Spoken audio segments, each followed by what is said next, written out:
No ano de 1991, um grupo de mergulhadores de cavernas, que incluía alguns dos melhores mergulhadores de todo o mundo, planejou uma série de expedições nas cavernas que existem no fundo do lago Indian Springs, na Flórida. Logo no primeiro dia de mergulhos dessa expedição, aconteceu um evento horrível e tão raro que ainda hoje, 30 anos depois desse incidente, não aconteceu novamente. Essa é a história deles.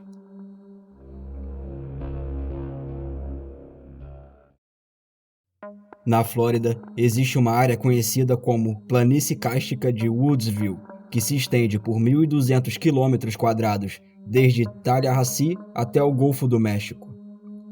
Essa área é famosa dentro da comunidade de espeleólogos e mergulhadores de todo o mundo por ser uma paisagem kárstica, composta por rochas de calcário e outros tipos de rochas solúveis. O calcário é um mineral que se dissolve facilmente na água, portanto, a água das chuvas e dos riachos esculpem lentamente a paisagem ao longo do tempo. Como resultado, as paisagens kársticas são repletas de cavernas e de córregos subterrâneos, além de penhascos íngremes, bem característicos acima do solo. Devido a essa característica, a planície kárstica de Woodsville é o lar do maior sistema de cavernas subaquáticas de todos os Estados Unidos. Uma das conexões com esse extenso sistema de cavernas é um lago de aparência bastante comum, conhecido como Indian Springs.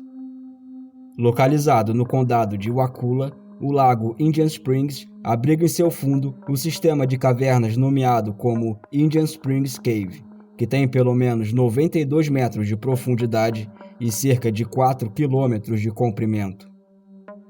Em novembro de 1991, como parte do projeto de mapeamento das planícies kársticas de Woodsville, foram planejados uma série de mergulhos que eram conduzidos por essa equipe que, na época, era o grupo de mergulhadores de cavernas mais bem organizado, sofisticado e experientes de todo o planeta.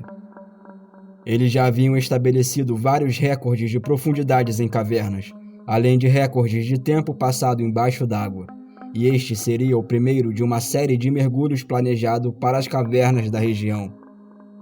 O planejamento dessa expedição foi minucioso e levou cerca de 2 anos até que todos os detalhes fossem concluídos. Eles até mesmo desenvolveram tabelas especiais de descompressão, devido à extrema profundidade da área que iriam explorar.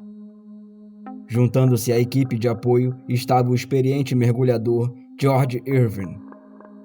Este seria seu 77º mergulho em cavernas, sendo que na época ele já contava com quase 1.000 mergulhos técnicos em seu currículo.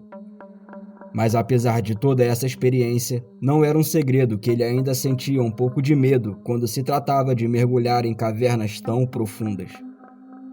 Certamente porque, com tamanha experiência, ele conhecia bem os riscos em que estava se colocando.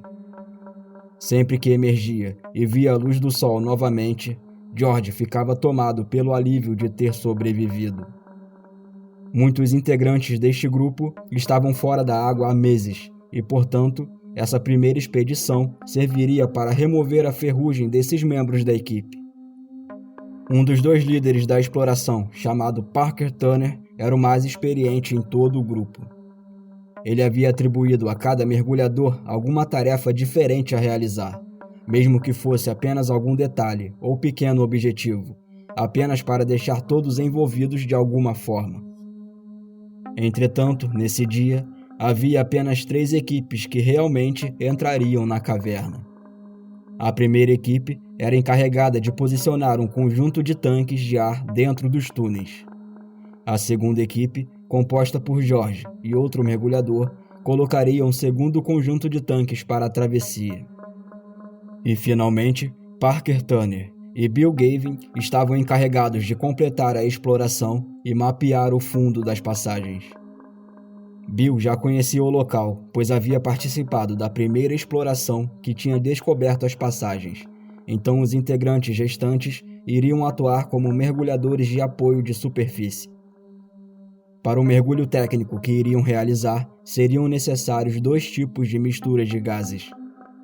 No início da travessia, eles usariam uma mistura composta de nitrogênio e oxigênio, e depois mudariam para um trimix de oxigênio, hélio e nitrogênio nas seções mais profundas, para evitar o efeito da narcose por nitrogênio. No dia 17 de novembro, as equipes chegaram a Indian Springs e se prepararam para entrar na água. A nascente em si consiste em um pequeno lago em um espaço livre cercado por árvores.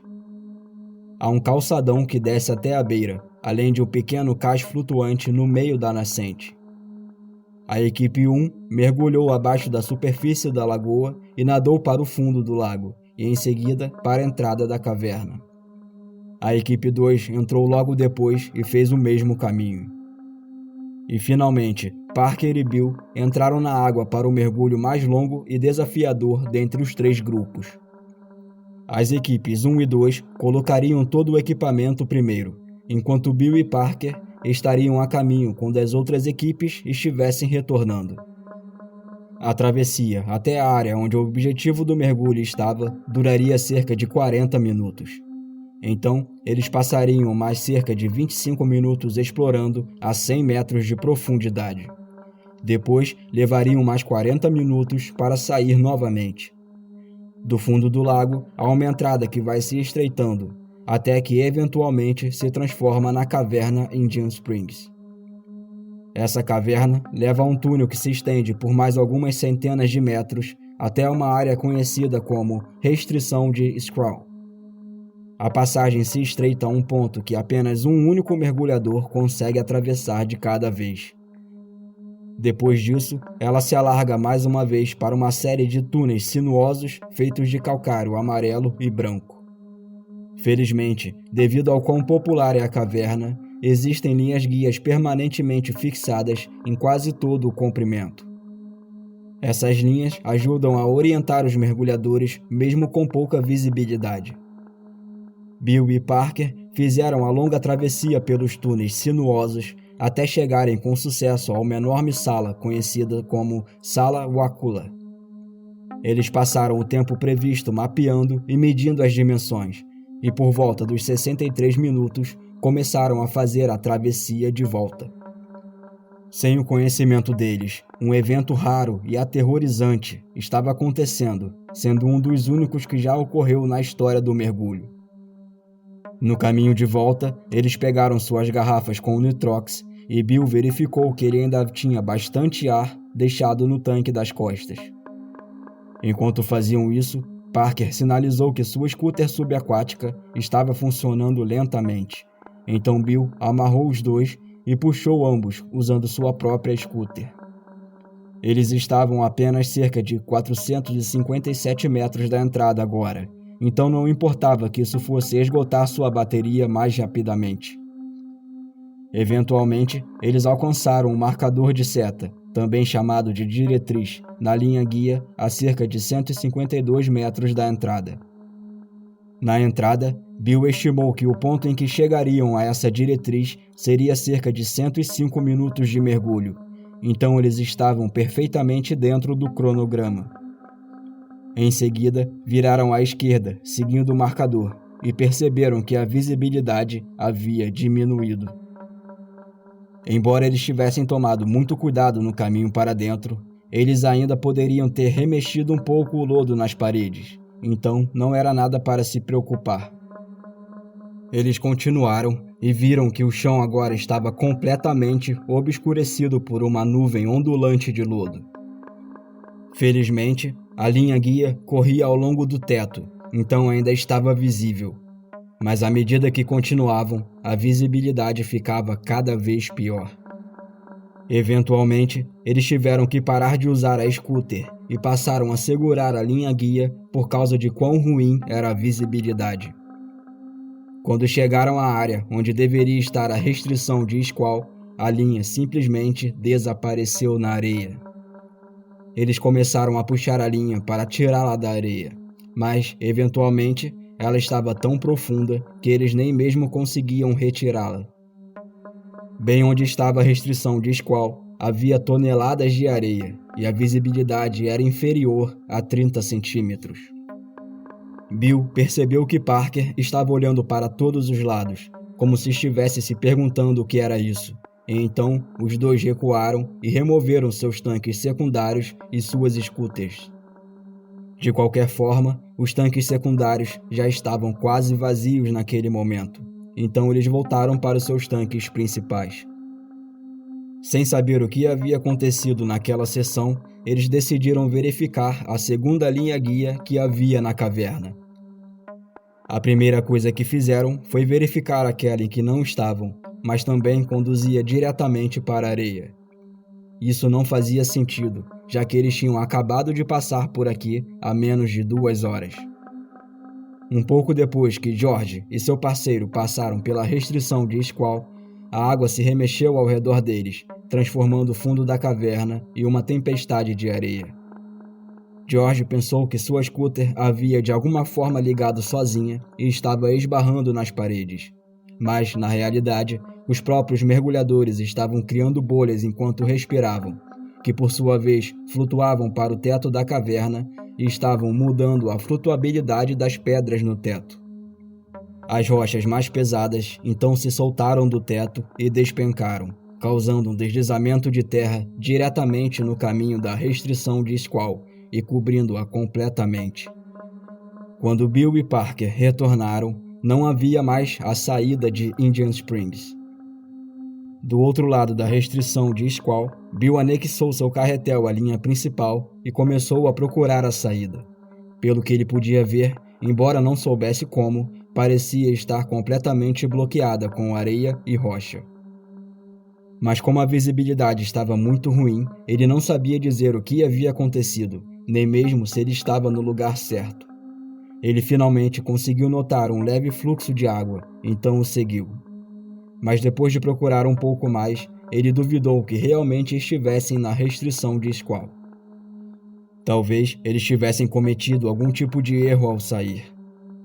Enquanto Parker continuava a procurar, Bill nadou de volta cerca de 90 metros para trás para procurar a diretriz novamente.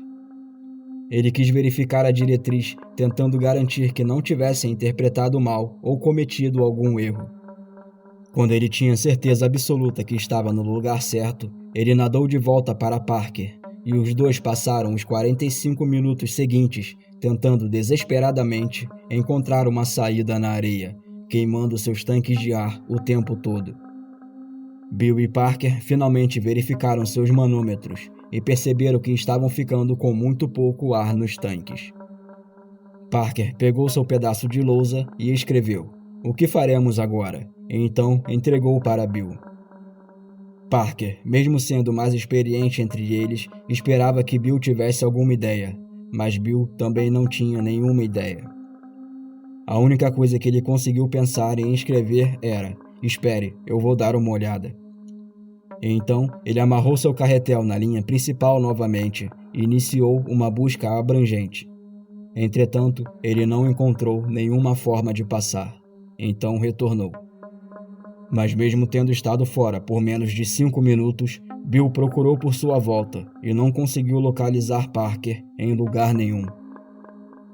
Bill então pegou seu tanque secundário e respirou um pouco, aproveitando esse tempo para pensar em um plano. Assim que esse tanque estivesse vazio, tudo que lhe restaria seriam mais alguns minutos de ar dos seus tanques nas costas. Após 4 minutos, o ar secundário havia esgotado. Parker ainda não estava de volta e restava poucos minutos até ele se afogar. Ele procurou freneticamente novamente e dessa vez encontrou uma linha paralela à linha principal. Em seu pânico, ele não entendia como essa linha chegou lá, mas a seguiu mesmo assim. Depois, finalmente, ele encontrou uma pequena abertura na restrição. Seguindo a linha, ele avistou o segundo estágio e viu um regulador, e novamente, em seu estado, ele não entendeu exatamente o que isso significava. Ele passou por esse regulador, e então conseguiu ver uma linha subindo quase direto para cima e para fora da restrição. Então, já quase completamente sem ar, ele nadou até o próximo conjunto de garrafas, a 30 metros de distância. Quando ele estava prestes a ficar completamente sem ar, ele alcançou o próximo conjunto de tanques, basicamente em uma apneia. Apesar de chegar às garrafas, Bill não sentiu alívio, já que Parker não estava lá. Essas eram as mesmas garrafas que Parker também deveria usar. Foi nesse momento que Bill percebeu que Parker havia se afogado. Ele percebeu que o regulador que ele encontrou era o de Parker, e a linha que ele seguiu era a linha de Parker. E com a baixa visibilidade, o corpo de Parker provavelmente flutuava em algum lugar no meio do lodo. Então, ele simplesmente ficou esperando que os mergulhadores de apoio o encontrassem. Na superfície, logo após a entrada da caverna, as rochas que se soltaram e a areia deslocada fizeram com que a água da nascente entrasse e enchesse o espaço. Como a água estava fluindo para preencher a nova área, o nível da água observado pela equipe de superfície caiu cerca de 30 centímetros. Então, de repente, o nível da água parou de diminuir quando a restrição de Squall foi bloqueada com a areia. O fluxo de água também empurrou todo o lodo para o outro lado da restrição pouco antes de ser bloqueado. Isso significava que George e os outros mergulhadores de apoio permaneceram em águas perfeitamente claras. Ainda sem ideia do que aconteceu, George ficou confuso ao descobrir que sua scooter estava no mesmo lugar que ele a deixou. Agora, você pode pensar que a redução do nível da água seria algo preocupante para a equipe de superfície, mas na verdade isso não é incomum. O nível da água em cavernas e nascentes geralmente aumenta e diminui dependendo do fluxo da água para dentro delas. As saídas por onde a água escoa no fundo muitas vezes não são conhecidas, e às vezes, por qualquer motivo, as águas fluem mais rapidamente para fora, fazendo com que o nível da água reduza. Existem até mesmo registros de lagos inteiros desaparecendo completamente e voltando a reaparecer tempos depois. O Lago Jackson, por exemplo, também localizado na Flórida, pode ser drenado completamente e permanecer assim durante anos consecutivos. Voltando à história, George e seu parceiro perceberam que o lodo estava voltando mais uma vez. E agora eles estavam começando a ficar muito desconfortáveis com tudo isso. A equipe dele estava retornando, mas ele ainda estava a cerca de 6 metros abaixo da superfície. Então George decidiu que deveria descer novamente e verificar brevemente as coisas. Ele nadou até cerca de 33 metros, e tudo parecia estar bem pelo que ele conseguia ver. Ele verificou a linha guia e viu que os tanques que seriam usados na saída ainda estavam lá. Mas, por quão profundo era, ele não podia ver a agora completamente remodelada restrição de Squall. O lodo que ele estava vendo era, na verdade, o resultado da reabertura da restrição, e todo o lodo do outro lado estava sendo arrastado de volta. Pensando que estava tudo bem, ele voltou à superfície, e ele e seu parceiro finalmente emergiram para sair da água. Mas o parceiro dele disse que estava sentindo um mau pressentimento. Então perguntou a George se ele tinha visto qualquer um deles, e George respondeu que não, mas que as garrafas ainda estavam lá, então tudo deveria estar bem. Então, outro dos mergulhadores de apoio tirou a cabeça da água, e George questionou se ele havia feito contato com a dupla. Ele confirmou que viu Bill e Parker, e que Parker até acenou para ele. George então lhe disse: aquele não era Parker, aquele era eu acenando para você. Ao ouvir isso, o parceiro de George imediatamente percebeu que algo não estava certo. Então se virou e mergulhou de volta na água. Cerca de 2 minutos depois, ele ressurgiu e disse a George que havia encontrado os tanques de Parker pendurados na linha e que ele e Bill ainda não haviam usado os tanques. Ambos desceram depois disso e seguiram pela linha guia, já que a visibilidade agora era quase zero naquela seção. Então, eles começaram a procurar na água turva, esperando desesperadamente encontrar Parker e Bill antes que fosse tarde demais. Em algum momento depois, George encontrou alguém e percebeu que aquele era Bill, porém ele não estava se movendo. Então ele verificou e percebeu que ele estava respirando, e verificou seus manômetros para garantir que estava com ar o suficiente em seus tanques.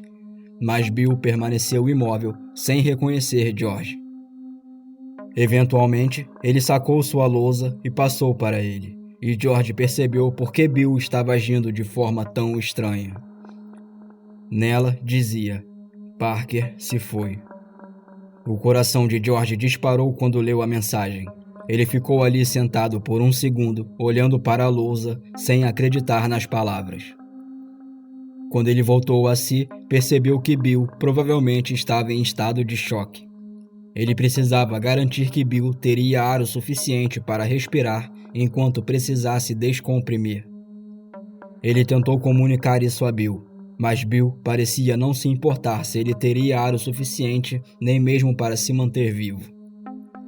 Eventualmente, George decidiu amarrar um carretel de linha onde Bill estava e nadar para a superfície para contar aos outros. Quando ele emergiu, ele amarrou-se no cais e se recompôs, antes de finalmente dizer aos membros da superfície: Bill está bem, mas Parker perdeu a vida. Ele mal conseguia pronunciar as palavras. Ele pediu aos outros que alguém descesse para ajudá-lo, porque Bill não estava se movendo. Ele lhes disse para seguir a sua linha e, em segundos, outro mergulhador pegou seus tanques e estava entrando na água.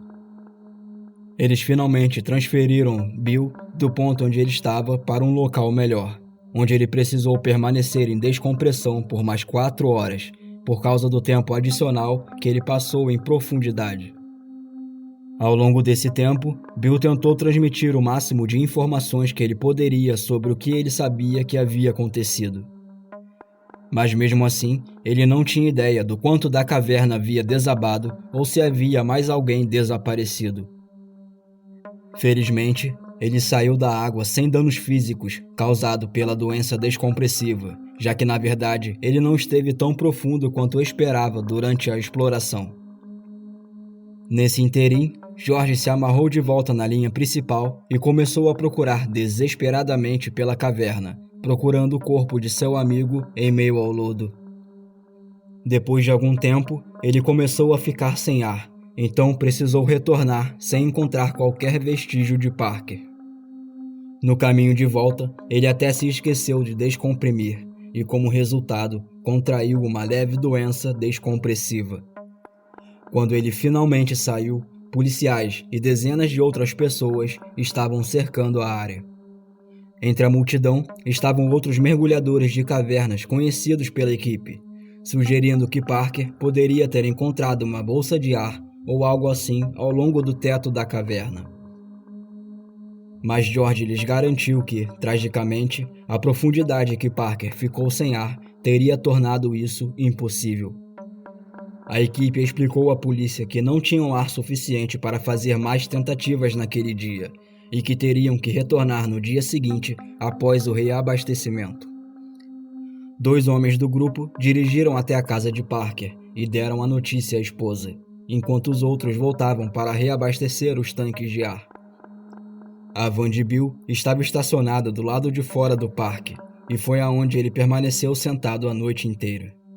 Na manhã seguinte, ele saiu da van e voltou ao grupo em Indian Springs, onde ajudou a traçar o plano de recuperação com o objetivo de limpar a restrição e depois trazer Parker para fora.